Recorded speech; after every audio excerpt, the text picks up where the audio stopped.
Hi, Ivan. Hey, Christian.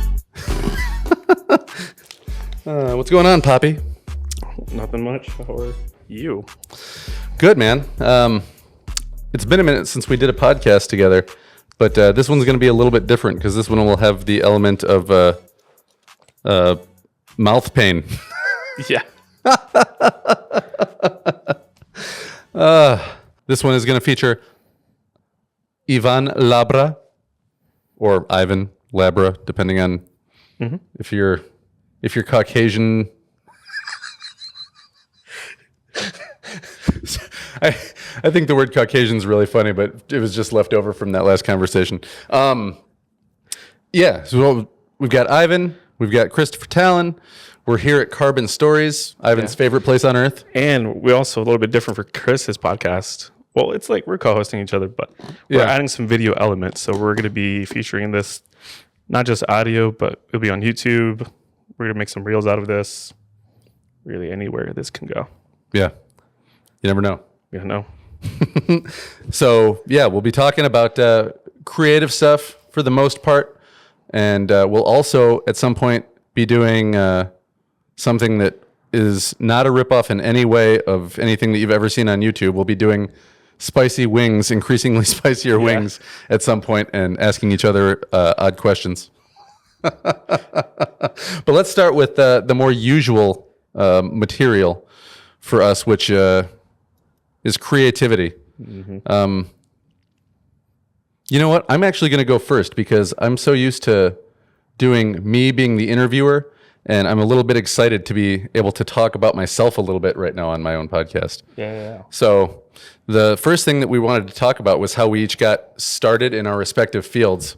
And mine was a more roundabout journey because I've only been doing creative stuff like this for the last, 5, 6, 7 years. And I'm Sorry. And I'm 41 going 42 this year. You really just jumped right into it. You were like, I know what I want to do. I had no fucking clue. No clue what no clue what I wanted to do. And came from more of a background where people were like, well, do something safe, go to college. And so I wasted a lot of time figuring out what I didn't want to do. You got more to the point. I flunked out of a college, flunked out of another college, joined the military, went back to college, went to another college, started teaching, had too many kids, then kind of got pigeonholed into the spot where I was like, well, what am I going to do with my time? I guess I'll start writing a book and creating a podcast so that I would have people to broadcast the things I was doing to, literally broadcast them to try to make a little bit of a followership. I don't know. I feel weird saying fan base. Do you feel weird with saying somebody's a fan of mine? Yeah. Yeah, I don't. I feel that. It feels too egotistical to be like, they're my fan. But like, yeah, I guess if you're listening to this, if you're a regular listener, then you are a fan, and I thank you for that. But yeah, that's my own hang up. I gotta get over my desire to not be seen or taken as somebody who's like too full of himself. Mm-hmm. So I think maybe it's part of that West Michigan nice where, it's not no big deal. I'm just doing my best. Don't make a fuss kind of a thing. But yeah, that's me in a nutshell, man. I did a whole bunch of stuff that I didn't like until I finally was like, I'm wasting my life. I need to start doing the things I want to do. How did you figure out so young what you were bound for? Well, first I want to say at least you took that chance to figure out you finally found something you want to do. Yeah. There's still people out there like over the 50s, 60s, 70s, 80s who still kind of are resented. They didn't figure out what they always wanted to do, and they're still trying to find that. Yeah. Either they're still working until they're like 60 or 70, they just haven't found that passion. Yeah, the people that are like, oh, you're doing that? Oh, good luck. They're usually the people that are like, I never followed my dreams, or I never had the opportunity to, or whatever. Or some people just sacrifice, their lives to, to help their child or children or families or descendants. 100%. So, 100%. Not everybody's just a dick out there. Some people really had no choice, and they had to grind and make a living. For sure. Yeah. Go back to me. So, hey everybody, this is Ivan, or me, We're also doing this in video, so I'm waving at the camera. Thanks for doing this podcast again, Chris. It was just a couple of weeks ago, whimsical. We decided, I was an idea from my, like, hey, let's do something together, because we both release publications are both selves. So, yeah, let's do it. If you guys remember, we recorded a couple months ago. Yeah. November, October. Something like that. Yeah. Chris invited me out to record for his podcast months ago. So if you want to a little bit know about my story, we go more in depth through there. Mm-hmm. Just give you a little bit of snippet. Yeah. How I started my creative journey started back in 2020 during COVID. So this is literally the week when everything shut down. I bought a camera and decided if I'm not going to be going to school, doing anything in person at all, we have to stay at home for 2 weeks, which ended up a year. 2 weeks and we'll get back to you. Yeah, we'll be back. I was like, this could take more than 2 weeks. It can't be really sustained. Then I just said, yeah, let's go buy a camera, start a skill that I've wanted to do, and get into, learn more, something a little bit different than I was doing at college. So I did it, and that's how everything started. And about to complete 5 years coming up next month. When I started, my creative journey. But I could see some of those skills growing up when I was on the prior podcast. When I was talking about it, it was through music. I had I still have a passion for music, and I was playing French horn. I did a lot of extracurricular stuff with music. I really enjoyed it. I thought I'd be doing a career with it, but asking people around and other musicians, it seemed pretty tough. And also, I was talking to my parents, and I was younger, so I was always listening to them. So they were like, "No, that's not a correct pathway to go into. Being creative musicians, it's so hard to do." They were saying, "Yeah, be an engineer, get into IT." All this technical stuff, you can find a better career through there, something sustainable. Yeah. God bless our parents, but both of them, I think we had traditional parents who were like, find something where you can make money and have stability and, save for your retirement early. And yeah. So that's how it was like. So just like any young person is going to listen to their parents, be obedient. So that's what I did. Then, it was a good stretch within the year, 2 years, 3 years after high school when I graduated. I wouldn't say it was a crisis, but I was going through like a moment where like quarterly crisis came early for me. And I was like, I don't know what to do with my life. This is nothing, I've really excited about to go every day. First, I was going into engineering, so I did an apprenticeship. Then I left that to do some internships with some nonprofits. Then after that, still going to college, and COVID happened. Then I just took the path of something different. So, yeah. And I haven't looked back, so I'm really still thankful. I haven't gone back to school. I'm still in my gap year. So 5 year stretch going on now since I haven't gone to college. I didn't graduate with an associate's, but I say I do. I'm a smart person, but yeah. You said you went to YouTube University? I did. YouTube, Zoom University as well. Man, I'll tell you what, a lot of people on this podcast I talk to, and they're like, yeah, I didn't know how to do this, so I watched YouTube videos and I figured it out. Even there's online courses for free. This year I have a goal to at least get a certification in something. So at least have some knowledge. So like digital marketing, I'm getting more into that. Then as well as marketing strategies, etc. So hopefully I could get something through there. I think there's like Coursera or through Google or something like that. Yeah, that doesn't pay too much. Yeah. And then you do all this stuff here at Carbon Stories and All the Plug, where you guys have people that come in who have vast amounts of experience that they're willing to share and help out the people that are trying to learn the things that both of us are trying to get better at both of our stages of life. So shout out to All the Plug. Yes, shout out to Plug and Carbon. As far as the projects that shaped our careers, obviously for me, this podcast was like the starting point. Hopefully that's been recorded. This podcast was the jumping off point for me.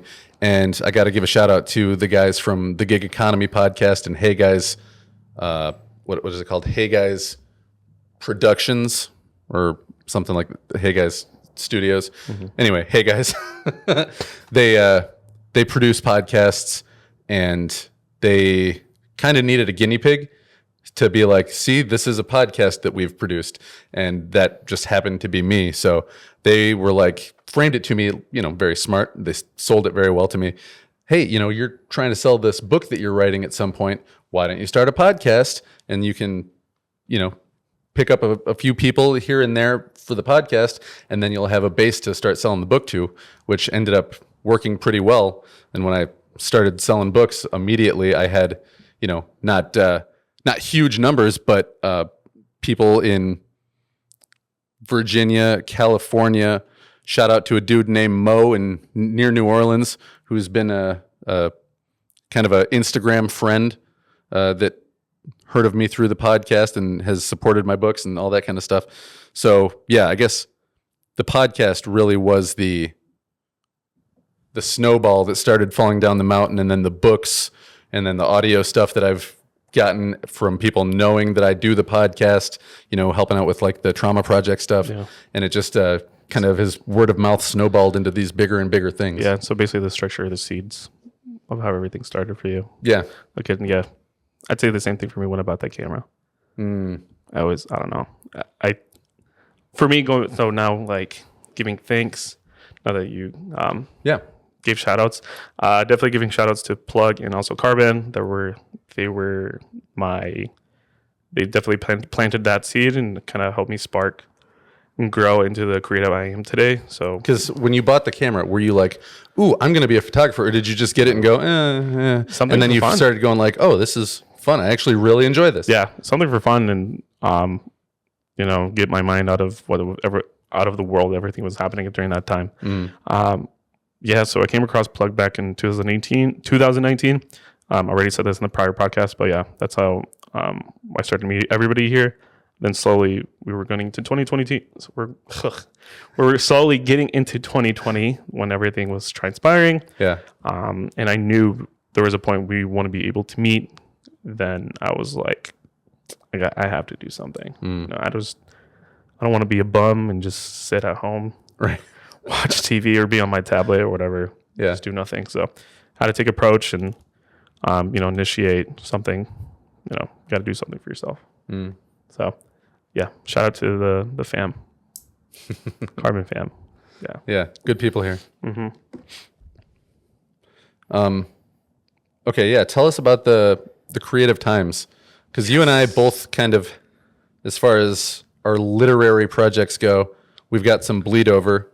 You asked me, "Hey, can you make a character named Ivan?" And I was like, "Sure." And then you asked me, "Hey, you want to put an ad for your books in my newspaper?" And so we both got appearances in each other's work. Yeah, it's weird because now we're on the podcast together. So I thought that would be a great idea. Just, hey, we work with each other. Let's just do a podcast and talk about it. Yeah. When we did that podcast, I think that's when you finished your first book, or was it the aftermath? Yeah, no, I'd been selling it for probably close to a year or so. About a year? Okay. Yeah. All right, yeah. So when you then... Oh, no. That's when you were starting your second book. Yeah. Yes. Yeah. So during that time... Yeah, because I came we met through Has Heart Coffee Shop. Shout out to Has Heart, Tyler, Michael. We met there because I showed up one day to sit down and write, and I liked it, and I just kept coming back. And then we slowly started to develop a father-son bond.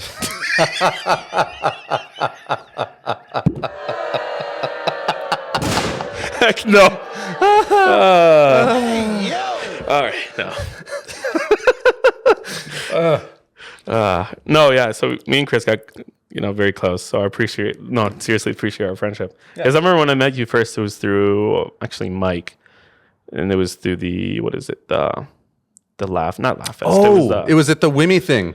You and I sat next to each other at the live thing at the movie theater. Yeah, I met you before that. It was Mike's. They don't have any more. It was like pop up comedy thing. Oh, the Don't Tell comedy? Yeah, Don't Tell comedy. Yeah, they still do Don't Tell, but Mike's just not involved. Yeah, so they did it once here. The first time they did it in Carbon in the backyard, you were just That's helping. right. Yeah. That's how I met you. Well, we didn't really meet, but then he came. I saw Yeah, you. because I was like, who's this guy that's raking up all the leaves and making a fire back here?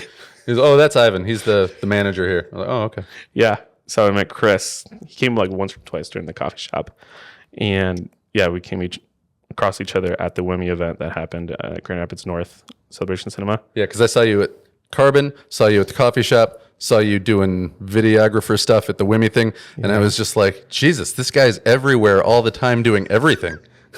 Yeah, I'm always somewhere watching behind the shadows. Oh no, that's the wrong one. The fuck? No. Hey, yo. Yeah, I'm like Kendrick. The Morning Drive with Ivan and Chris. No, I'm like Kendrick in the shadows, just waiting to pop out at anywhere. No, Sometimes you got to pop out and show them. yeah, no. So that's how we met through each other. Then we sat within one another because Chris was like one of the only few people I knew at the event. Yeah. We were the only adults there without children at the Wimmy thing. So we gravitated to each other and sat next to each other. And then still got on our phones and entered in suggestions for Wimmy like we were little Then kids. you won a certain thing at the end. And then I had to get called up in front of all the kids and I won a prize. And all the kids were like, why does that adult get it? Yeah, I remember that. That was funny. Because shout out to the Wimmy crew. They were like, oh yeah, put in your name for the raffle. And I was like, my kids aren't even, yeah, but if you win something, you can give it to your kids. Little did I know that they were going to call me up in front of the entire theater to come and accept this children's book. And I was like, oh man, I feel weird. No, yeah. So that's how we met. Then slowly you're coming more to the coffee shop. Then eventually I saw you at Irie. Then that's when you told me, hey, you should go on. You invited me to your podcast. Then over time you invited me. You were going more consistently to the coffee shop. Yeah. Yeah. Yeah, I was in the coffee shop. I still am in the coffee shop a lot because now we work together there. But yeah, it's just a fun vibe to sit down, put on some headphones and write in there. Yeah. That's very true. Although it gets harder to do now that everybody knows me because our coworker Bull, whether I have my headphones on or not, will just be like, "Hey," and I'll be like, excuse me." Yeah. So yeah, going back to the topic. Yeah. So after the podcast, when we did it back in October, November, where you were still developing your story, then that's when I asked you. I don't know if it was here or at the coffee shop. I was like, hey, you should make a character about me. Yeah. Then that's when you did it, and I was like, oh, that's awesome. Then during my process, I started creating Creative Times, the publication around end of November. Then it took a good month. I had it fully done by the beginning of January. I was just trying to find different like publication options to go find a way to print it. Then I had the final copies by the beginning of February. So during that time. But during that process, creating it,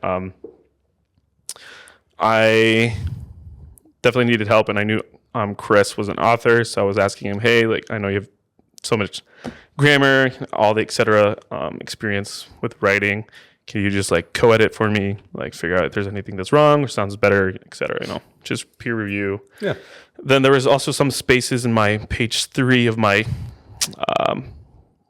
publication that was vastly empty. Then I was like, I don't know what to do with this spot.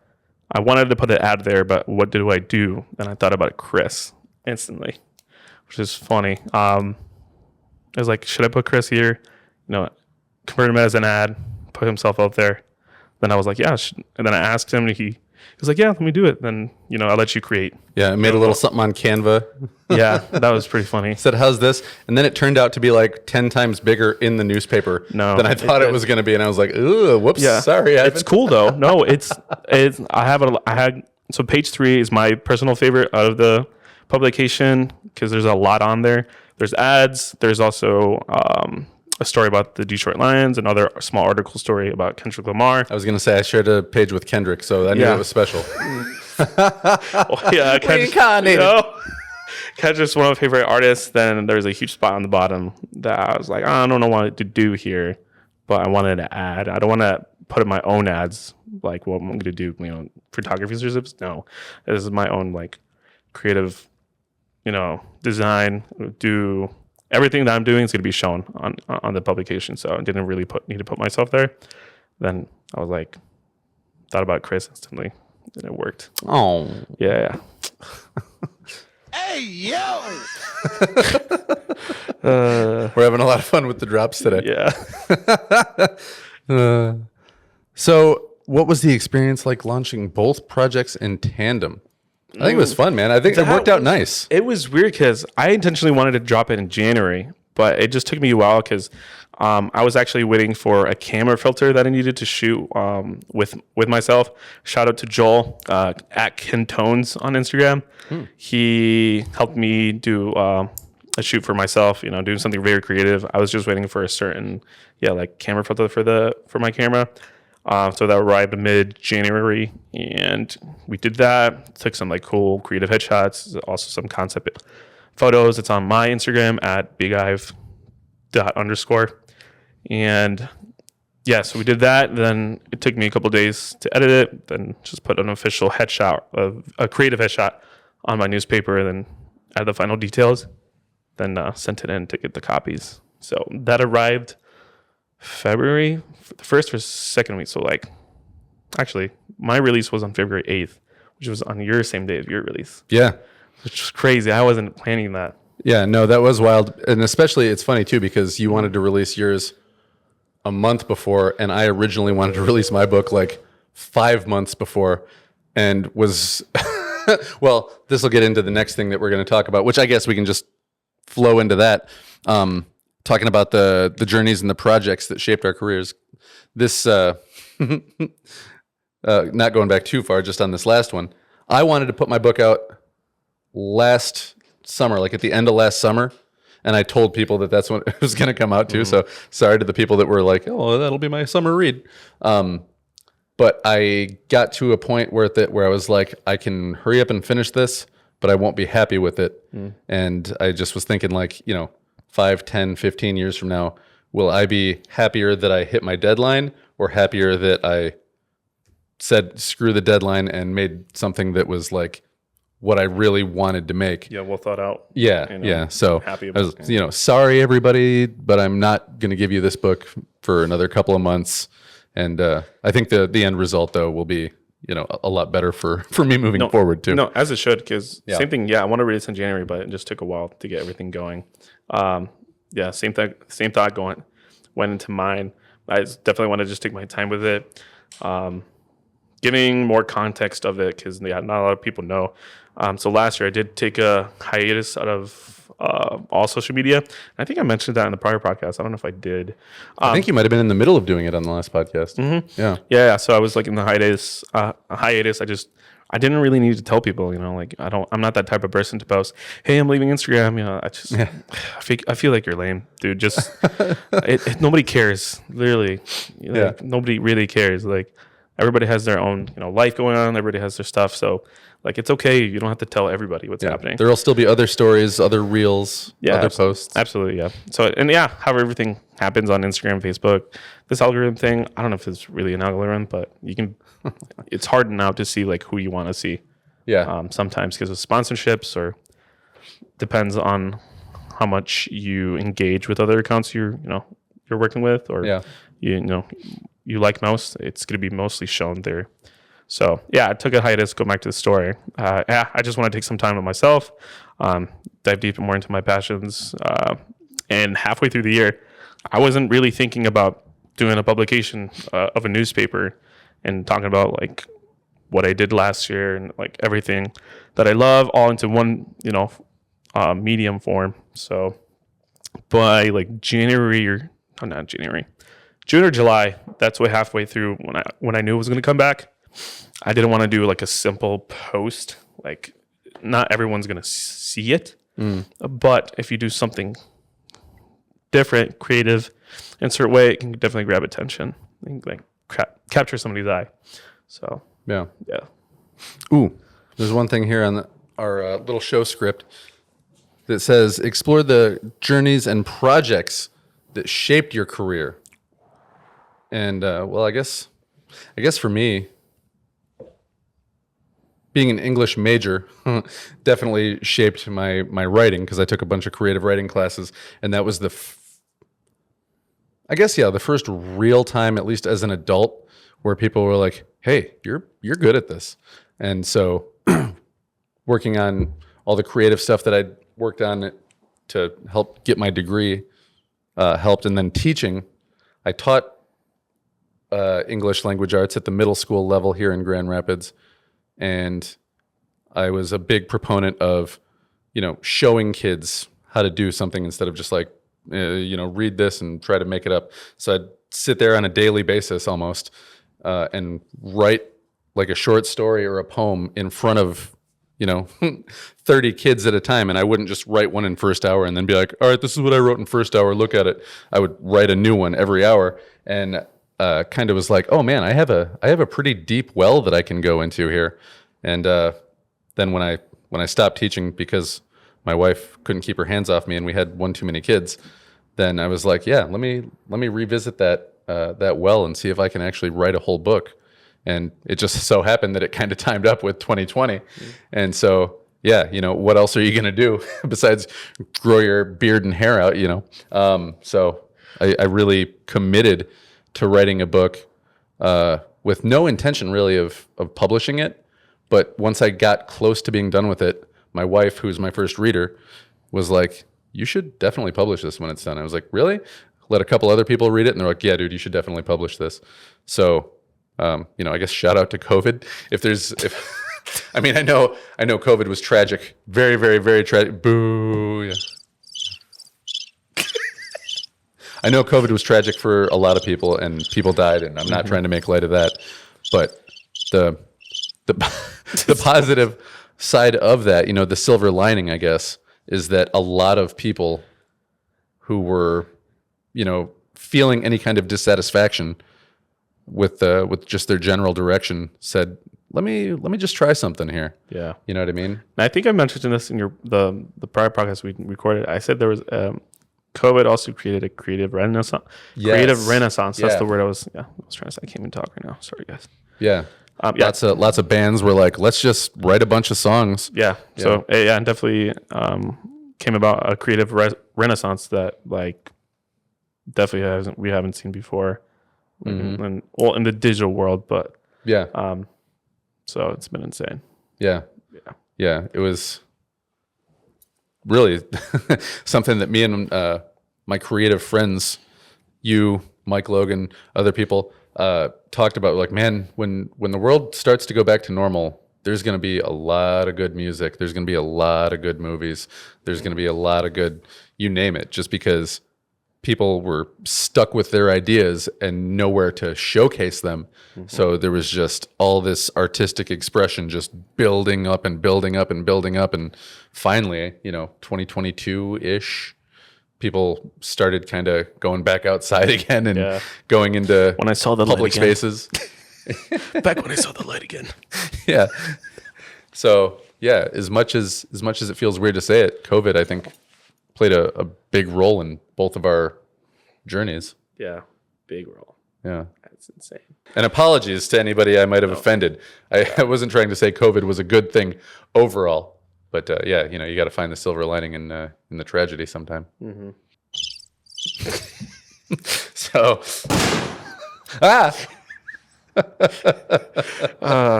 so discuss the partnership in co-editing the newspaper. That was fun for me. I'm always feel like if there's one thing I need to get better at, it's time management. And, because I've got a wife, I've got kids, I try to have fun sometimes. Yeah. And then I've also got, the podcast, the audio stuff, the books. Should I bring a copy out? I have some here to view it. Oh, of Creative Times? Yeah. So we can show the viewer too on the video. I'll be right back. Keep going.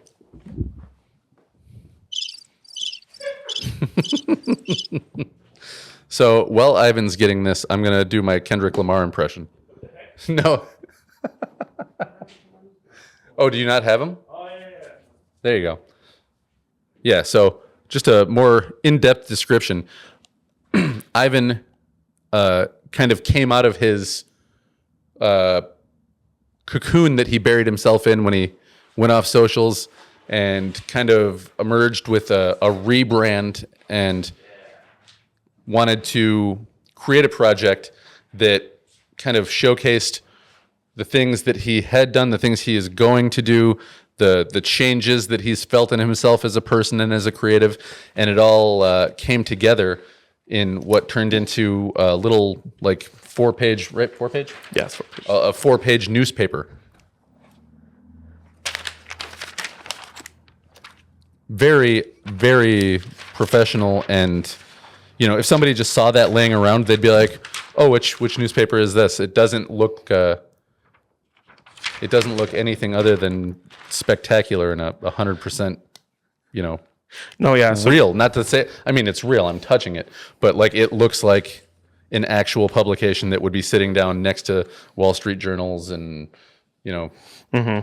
So visually, I wanted to make it, look like a newspaper, straight up. So if you walked to a gas station or anywhere, library, if you saw this, like, oh, I've never seen this before. So eye-captivating visuals. I wanted it to be black and white, but that was a huge debate until I got a rough draft to see it in person. Then I was like, oh, this is great quality in color, but also the quality in paper that we got.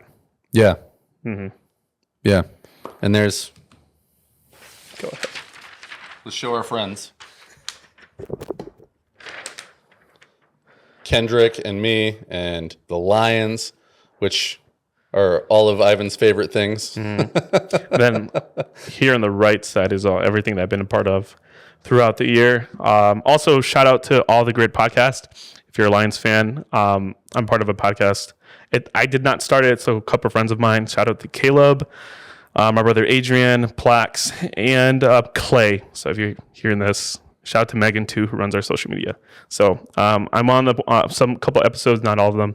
So if you're a big fan of the Lions and want to hear more content, we talk about the Lions. So Yeah. that's something that I did last year. I usually don't mention it, but yeah, so that's what it looked like. Here I am mangling your newspaper. Oh, good. So yeah, and really, I think we already kind of said it, but just through our mutual respect for what each other was doing, we ended up kind of each taking part in the other's endeavors. And yeah, man, I was honored to be a part of that. So thank you for letting me Oh, of course. put not just my advertisement in there, but letting me get the sneak peek and Yeah, have absolutely. a little bit of input on it. Yeah, so I'm very proud of the work. I haven't mentioned it a lot to people, but yeah, definitely it was a personal project that was really stuck in my head, and it took some time to get it going. Yeah, But yeah, when we released them, it was February 8th. Both of our pop-up releases were on the same day. Mine was in the morning. Yours was just at nighttime. But yeah, I got a really great feedback. I sold 27 out of 50. So still have a couple copies left. I have the past couple of days given to people who haven't had the chance to get it. yeah. So I was doing an event for my book at the shop, the coffee shop, so I wasn't unfortunately able to make it out for yours. Let's take it, Papa. It's okay. Yeah. And then you didn't come out to mine in the evening since I missed yours during the daytime. So we got even with each other. I was tired, okay? Sorry. And your thing, you had to pay $10 to get in. I was like, I don't want to pay $10 to get in. I'm sorry. That was just... Doesn't pass the vibe check. No. I do respect everybody has to get their money, but I was like, Yeah. I had a long day. Yeah, Personally. and just so you know, the $10 to get in didn't go to me. It was it was I think $20 to get in with the book, $10 to get in without the book, and then Gramatones and Sunny Ski, who came out and did the music, split that. So It was a cool event, though. I wanted people to come regardless, and I wanted to Yeah. pay the artists who were making it really exciting to be there. So That's cool. yeah. Definitely respect that. Yeah. And check out Sunny Ski if you haven't. Sunny Ski is amazing. Yeah. I tend to go back and look at my work sometimes. I'm just like, oh, I did that. I'm like, oh, I did that? Yeah, I did that. It's nice to look at something that you made and be like, I'm proud of this. Isn't No, it? exactly, yeah. So, going back to the release day. Yeah, it was great turnout. A lot of people were there. There was people who I'd never thought would be there in person. Some people I haven't seen since high school. So it's insane. I'm like, why are you here? Not that I don't want them there. Eric, can you go ask that person to leave? Yeah. No, I wasn't like mad that they're here, but I was like, I'm not saying they're fans, but Yeah. it feels. It just felt great. weird to have somebody like feel moved or impacted enough by something that you did that they were like, Yeah. I got to come support this. Yeah. Yeah. There was like 3 or 4 people, and it definitely meant a lot. Yeah. Like I wasn't expecting that. Even people who had close friends with didn't go. So I know who you are. Calling you out. I'll be happy. I know where you live too. Just kidding. What the fuck? No, but really, sincerity, yeah, it definitely meant a lot to do this. I'd never thought or envisioned growing up in high school to become a creator, photographer, videographer, and publicizing something myself. And not a lot of people do it around my age. Gen Z is very technical. Everything's done digitally. So I was thinking what's going to separate myself. And I'm trying to separate, grab attention, but I wanted to do something different. So this was the way. It's very nostalgic for me too, because I grew up at a time where my dad every morning, I'd come out in the morning, he'd be drinking coffee and sifting through the newspaper, finding the articles that moved him, the sports columns, the political columns, the local columns, whatever it was that he was looking at. Yeah. So just seeing somebody holding up a newspaper and doing this, like it takes me back to my childhood. No, yeah. Even the day up, whenever there at the pop-up here, there was just people sitting down reading it. It was weird, but cool. I don't know how to explain. Yeah. Words can't explain. Like seeing something you made and people want to buy it and read it. Yeah. Oh my God. I bet you've already went through that. So this is my first time. Yeah, but I haven't been in a room full of people reading my book before either, though. That would be weird. Okay. That'd be weird if I showed up at a book club and all of a sudden everybody was just reading my book. I was like, what the hell? Yeah. No, but it's awesome. I got a lot of great feedback, and people were saying that I'm going to make another volume. It's still considered. So I was gonna say, man, I think it's awesome, and if you did, I think it would go over well. No, definitely. If I was gonna do another one, involve more of a community voice, so I have more creators on here, not just one like medium or realm of a creative. So you could get a couple staff writers together to kind of talk about whatever their expertise is. Yeah. So more than I don't want just photographers. Not going to be just photographer heavy. I want musicians and that artists. Yeah. Writers, anything that's creative could be part of it. So maybe we just came up with our next joint project. Grand Rapids Creative Times. No. No. No, I don't want Grand Rapids involved. Yes, I want people involved in this. Just if I make this big, let's say worldwide, Creative Times just its own trademark name. It'd be dope. Yeah. Yeah. Hell yeah. All right, should we start hurting ourselves now? Oh my God. Yes. All right. Okay. I'm gonna start cleaning up. This will be like cut off a little bit. All right, the magic of editing is about to happen.